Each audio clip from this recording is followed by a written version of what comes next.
തിരുനാമത്തിന് മഹത്വമുണ്ടായിരിക്കട്ടെ. ചങ്ങന്നൂർ ഭദ്രാസനത്തിൻ്റെ അധ്യക്ഷൻ അഭിവന്യ തോമസ് മാർ അത്തനേഷ്യസ് തിരുമേനി, വനിതാ സമാജ സംഘടനയുടെയും പ്രസിഡൻറ്റും ഇന്നത്തെ അധ്യക്ഷനുമായിരിക്കുന്ന മലബാർ ഭദ്രാസന മെത്രാപ്പൊലീത്ത അഭിവന്യ സക്കറിയാസ് മാർ തെയോഫിലോസ് തിരുമേനി, ബോംബെ ഭദ്രാസനത്തിൻ്റെ അധ്യക്ഷനായിരിക്കുന്ന അഭിവന്യ ഗീവർഗീസ് മാർ കൂറിലോസ് തിരുമേനി, നമ്മുടെ സഭയുടെ അൽമായ ട്രസ്റ്റി ആയിരിക്കുന്ന MG ജോർജ് മുത്തൂറ്റ്, സഭയുടെ association secretary doctor George Joseph, ഈ സംഘടനയുടെ ജനറൽ സെക്രട്ടറി എന്ന പദവി അലങ്കരിക്കുന്ന ശ്രീമതി അക്കാമ പോൾ, അധ്യക്ഷ വേദിയിൽ ഉപവിഷ്ടരായിരിക്കുന്ന ജോൺ ശങ്കരത്തിലച്ചൻ, ബഹുമാനപ്പെട്ട റമ്പാച്ചന്മാർ, ബഹുമാനപ്പെട്ട വൈദിക ശ്രേഷ്ഠർ, ആശംസാ പ്രസംഗകർ, സദസ്സിലും വേദിയിലും ഇരിക്കുന്ന സഹോദരികളെ, സഹോദരങ്ങളെ, സാധാരണ നമ്മുടെ സഭയിൽ വാർഷിക സമ്മേളനങ്ങളും മഹായോഗങ്ങളും ഒക്കെ നടക്കാറുണ്ട്. പക്ഷെ ഉദ്ഘാടന സമ്മേളനത്തിൽ ഇത്രയും നിറവുള്ള ഒരു സദസ്സ് ഞാൻ ആദ്യമായിട്ടാണ് കാണുന്നത്.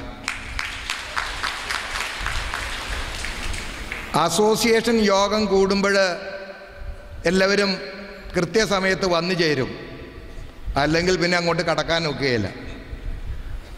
ഒരോട്ട് ചിലപ്പോൾ നഷ്ടപ്പെട്ടെന്നിരിക്കും. അതൊഴിച്ചാൽ ആത്മീയ സംഘടനകളുടെ ഏത് വാർഷിക സമ്മേളനവും ആരംഭിക്കുന്ന ദിവസം അല്ലെങ്കിൽ ആദ്യ സമ്മേളനം എന്ന് പറയുന്നത് ശുഷ്കമായിരിക്കും. പിന്നീട് വന്നും പൊഴിഞ്ഞു വന്നും ഒക്കെ അത് കുറേയൊക്കെ നിറയാറുണ്ട്. പക്ഷേ മർത്തമനി വനിതാ സമാജത്തിൻ്റെ ഒരു പ്രത്യേകതയായിട്ട് ഞാൻ കാണുന്നത് സമയകൃത്യത, ചിട്ട, പറയുന്നത് അതുപോലെ ഉൾക്കൊള്ളാനുള്ള വിശാല ഹൃദയം. ഇത് പുരുഷന്മാരെക്കാൾ കൂടുതൽ സ്ത്രീകളിൽ കാണുന്നു എന്നുള്ളത് സന്തോഷകരമാണ്. നിങ്ങളോട് എന്താണ് പറയേണ്ടത് എന്നൊന്നും എനിക്ക് ഇപ്പോഴൊരു രൂപവുമില്ല. എങ്കിലും മനസ്സിലൂടെ കടന്നു പോകുന്ന ചിന്തകൾ ഞാൻ നിങ്ങളുമായി പങ്കുവെക്കാം. ഇടയ്ക്കൊക്കെ നമ്മുടെ സഭയിൽ പറയുന്ന ഒരു പദപ്രയോഗമുണ്ട്, സ്ത്രീ ശാക്തീകരണമെന്ന്. സ്ത്രീകളെ ശാക്തീകരിക്കേണ്ട ആവശ്യമൊന്നുമില്ല. ഞാൻ പലപ്പോഴും ആ പദം കേൾക്കുമ്പോഴേ എനിക്ക് എന്തോ ഒരു നൊമ്പരമാണ് ഉണ്ടാകുന്നത്. സ്ത്രീയുടെ ശക്തി സ്ത്രീ തിരിച്ചറിഞ്ഞാൽ മതി. ആരും നിങ്ങളെ ശാക്തീകരിക്കേണ്ട ആവശ്യമുണ്ടെന്ന് എൻ്റെ മനസ്സ് വിളിച്ച് പറയുന്നില്ല. സ്ത്രീകൾ ശക്തരാണ് എന്ന് അവർ തിരിച്ചറിഞ്ഞാൽ മതി. അത് തിരിച്ചറിയുമ്പോൾ സമൂഹമായാലും കുടുംബമായാലും സഭയായാലും സംഘടനയായാലും അവിടെ അത്ഭുതങ്ങൾ സൃഷ്ടിക്കപ്പെടും. മർത്തമറിയം വനിതാ സമാജം അത്ഭുതങ്ങൾ സൃഷ്ടിച്ചുകൊണ്ടിരിക്കുകയാണ്. അഭിവന്യ സക്കറിയാസ് മാർ തെയോഫിലോസ് തിരുമേനിക്ക് മർത്തമറിയം വനിതാ സമാജം അത്ഭുതങ്ങൾ സൃഷ്ടിക്കാൻ തക്കവണ്ണമുള്ള ഒറ്റമൂലി ധാരാളമുണ്ട്. ആ ഒറ്റമൂലി ഉപയോഗിച്ചുകൊണ്ട് അദ്ദേഹം മറ്റാരുടെയും തലച്ചോറിൽ ചെന്നെത്താത്ത ചിന്തകൾ നിങ്ങളുമായി പങ്കുവെച്ച് ആയിരക്കണക്കിന് ദരിദ്രരെയും സാധുക്കളെയും സംരക്ഷിക്കുവാനുള്ള പദ്ധതി ആസൂത്രണം ചെയ്യുകയാണ്. അതുകൊണ്ട് എനിക്ക് നിങ്ങളോട് പറയുവാനുള്ളത്, നിങ്ങൾ ശക്തിയുള്ളവരാണ്. പക്ഷേ ആ ശക്തി നിങ്ങൾ തിരിച്ചറിയണം. ആ ശക്തി തിരിച്ചറിയുമ്പോൾ തീർച്ചയായും അത്ഭുതങ്ങൾ സൃഷ്ടിക്കപ്പെടും. ഈ മർത്തമനി വനിതാ സമാജം ഇപ്പോൾ അത്ഭുതങ്ങൾ സൃഷ്ടിച്ചുകൊണ്ടേയിരിക്കുന്നു എന്നുള്ളത് വസ്തുതയാണ്. ഡൽഹിയിൽ ഒരു ഗ്ലോബൽ മീറ്റ് നടത്തി. അവിടെ അവർ പ്രതീക്ഷിച്ച ആൾക്കൂട്ടത്തേക്കാൾ 100% വർധനവ് അപ്രതീക്ഷിതമായിട്ട് അവിടെ ഉണ്ടായി. എൻ്റെ ഭദ്രാസനത്തിൽ നിന്ന് പോലും അങ്ങോട്ടും ഇങ്ങോട്ടും പ്ലെയിനിലാണ് ഞങ്ങളുടെ സ്ത്രീ സ്ഥാനാർത്ഥികൾ പോയത്. അവരവിടെ പോയതും തിരിച്ചു വന്നതൊക്കെ പ്ലെയിനിലായിരുന്നു. കാരണം പഴഞ്ഞിപ്പള്ളിയുടെ പെരുന്നാളിൻ്റെ തലേ ദിവസമാണ് സമ്മേളനം അവസാനിക്കുന്നത്. അവർക്ക് ഡൽഹി സമ്മേളനം ഉപേക്ഷിച്ചുകൂടാ, പഴഞ്ഞിപ്പള്ളി പെരുന്നാളും ഉപേക്ഷിച്ചുകൂടാ. ഈ പ്രതിസന്ധി വന്നപ്പോൾ ഒത്തിരി പേര് പ്ലെയിനിൽ റിട്ടേൺ ടിക്കറ്റ് എടുത്ത് തിരിച്ചു വന്നു. ഞാൻ പറഞ്ഞത്, സ്ത്രീകൾ ശക്തിയുള്ളവരാണ്. ആ ശക്തി തിരിച്ചറിയണം. തിരിച്ചറിഞ്ഞ് നിങ്ങൾ പ്രവർത്തിക്കുവാൻ തുടങ്ങുമ്പോൾ നമ്മുടെ സഭയിൽ അത്ഭുതങ്ങൾ സംഭവിക്കും. അത്ഭുതങ്ങൾ പ്രവർത്തിക്കുവാൻ നിങ്ങൾക്ക് കരുത്തുണ്ട്. അത് വസ്തുതയാണ്. ആ വസ്തുത ഇപ്പോൾ മേൽപ്പട്ടക്കാരും പട്ടക്കാരും പുരുഷ വിഭാഗങ്ങളും തിരിച്ചറിഞ്ഞുകൊണ്ടേ ഇരിക്കുന്നു എന്നുള്ളതാണ് യാഥാർത്ഥ്യം. പ്രിയപ്പെട്ടവരെ, പവിത്രത എന്നുള്ളതാണ് ചിന്താവിഷയം എന്ന് ഞാൻ ഇവിടെ വന്നപ്പോൾ എനിക്ക് മനസ്സിലായി. പവിത്രത, ലോകത്തെ പവിത്രീകരിക്കാൻ ദൈവം പ്രകൃതിയിൽ തന്നെ പല മെക്കാനിസവും ആവിഷ്കരിച്ചിട്ടുണ്ട്. ലോകത്തെ പവിത്രീകരിക്കാൻ ദൈവം ആവിഷ്കരിച്ച ഒരു പദ്ധതിയാണ് മരങ്ങളിലുള്ള ഇലകൾ. ഈ അന്തരീക്ഷം മലിനീകരിക്കുമ്പോൾ മരങ്ങളിലുള്ള ഇലകൾ സ്വാഭാവികമായും ഓക്സിജൻ പുറപ്പെടുവിച്ച് ഈ അന്തരീക്ഷത്തിലെ മലിനവായുവിനെ പൂർണ്ണമായും ഇല്ലാതാക്കുവാനുള്ള സംവിധാനം അതിനുണ്ട്. അതുകൊണ്ട് മരം നടുന്നു എന്ന് പറയുമ്പോൾ അതിൽ ഉത്ഭവിക്കുന്നത്, മരത്തിൽ നിന്ന് പുറത്തേക്ക് വരുന്നത് പ്രാണവായുവാണ്. പ്രാണവായു എന്ന് പറയുന്നത് മനുഷ്യൻ്റെ ജീവിതത്തിൻ്റെ നിലനിൽപ്പിന് അനിവാര്യമാണ്. അതിന് പ്രാണവായു പുറത്തേക്ക് വിടുവാനുള്ള സംവിധാനം ആവിഷ്കരിച്ചത് ദൈവമാണ്. അതുകൊണ്ട് ലോകത്തെ പവിത്രീകരിക്കാൻ, അന്തരീക്ഷത്തെ പവിത്രീകരിക്കുവാൻ ദൈവം പ്രകൃതിയിൽ തന്നെ ഒരു പദ്ധതി ആവിഷ്കരിച്ചിട്ടുണ്ട്. ആ ആവിഷ്കരിച്ചതിൻ്റെ ഒരു വലിയ തെളിവെന്ന് പറയുന്നതാണ് മരത്തിലുള്ള പച്ച ഇലകൾ. കുട്ടികൾക്കതറിയാവുന്ന കാര്യമാണ്. എങ്ങനെയാണ് ഇലകൾ പ്രാണവായുവിനെ പുറന്തള്ളുന്നത് എന്ന്. മനുഷ്യ ശരീരത്തെ പവിത്രീകരിക്കാൻ പല മെക്കാനിസവും ഉണ്ട്. നിങ്ങൾക്കറിയാം, വൃക്കരോഗം. വൃക്കയുടെ ജോലി എന്താണ്? നമ്മുടെ ശരീരത്തിനുള്ളിൽ അശുദ്ധ രക്തമുണ്ട്, വിശുദ്ധ രക്തമുണ്ട്. വിശുദ്ധ രക്തം നമ്മുടെ സിരകളിലൂടെ കുറേ ഓടിക്കഴിയുമ്പോൾ അത് അശുദ്ധമായി തീരും. ആ അശുദ്ധ രക്തത്തെ വിശുദ്ധീകരിക്കുന്ന പ്രക്രിയ ദൈവം തന്നെ മനുഷ്യൻ്റെ ശരീര പ്രക്രിയയിൽ തന്നെ അത് ആവിഷ്കരിച്ചിട്ടുണ്ട്. പവിത്രത മനുഷ്യന് ആവശ്യമാണ്, പവിത്രത അന്തരീക്ഷത്തിന് ആവശ്യമാണ്. എന്നാൽ എൻ്റെ മനസ്സിനെ പവിത്രീകരിക്കുവാനുള്ള മെക്കാനിസം എന്താണ്? എൻ്റെ ശരീരത്തെ പവിത്രീകരിക്കുവാനുള്ള മെക്കാനിസം ദൈവം നമുക്ക് നൽകിയിട്ടുണ്ട്. അതാണ് ഞാൻ നേരത്തെ പറഞ്ഞ വൃക്കകളുടെ ഉപയോഗം. ആ വൃക്കകളുടെ ഉപയോഗം തകരാറിലാകുമ്പോഴാണ് ഡയാലിസിസ് എന്ന് പറയുന്ന യന്ത്ര മെക്കാനിസം നമ്മൾ ഉപയോഗിക്കുന്നത്. എന്നാൽ എൻ്റെ പവിത്രീകരിക്കുവാൻ, നല്ല മനസ്സിൻ്റെ ഉടമകളാകുവാൻ 2 കാര്യങ്ങളാണ് ഇവിടെ പറയുന്നത്. ഒന്ന് ദൈവവചന പാരായണം, മറ്റൊന്ന് പ്രാർത്ഥന. ദൈവവചന പാരായണവും പ്രാർത്ഥനയും കൂടിച്ചേരുമ്പോൾ മനുഷ്യൻ്റെ മനസ്സിനെ, മനുഷ്യൻ്റെ ഹൃദയത്തെ പവിത്രീകരിക്കുവാനുള്ള എല്ലാ സാധ്യതകളും അതിലുണ്ടെന്ന് പറഞ്ഞത് യേശുക്രിസ്തുവിൻ്റെ ഏറ്റവും വലിയ പോരാളിയായിരിക്കുന്ന പരിശുദ്ധ പൗലോസ് അപ്പോസ്തലൻ.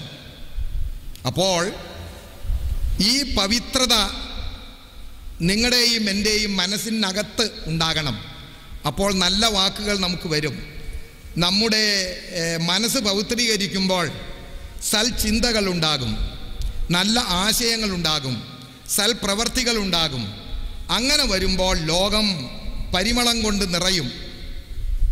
ഞാനൊരു 2 മണിക്കൂർ മുമ്പ് അമേരിക്കയിൽ നിന്ന് വന്ന ഒരു വീട്ടമ്മയുമായി അല്പസമയം സംസാരിച്ചു. ഇവിടെ വെച്ച് പല കാര്യങ്ങളും അവർ പറഞ്ഞ ഒരു കാര്യം, അവരെ ഒരു ഓർത്തഡോക്സ് കുടുംബത്തിൽ ജനിച്ചു വളരുകയും മാർത്തോമാ സഭയിലേക്ക് വിവാഹം ചെയ്ത് അയക്കുകയും ചെയ്തൊരു വീട്ടമ്മയാണ്.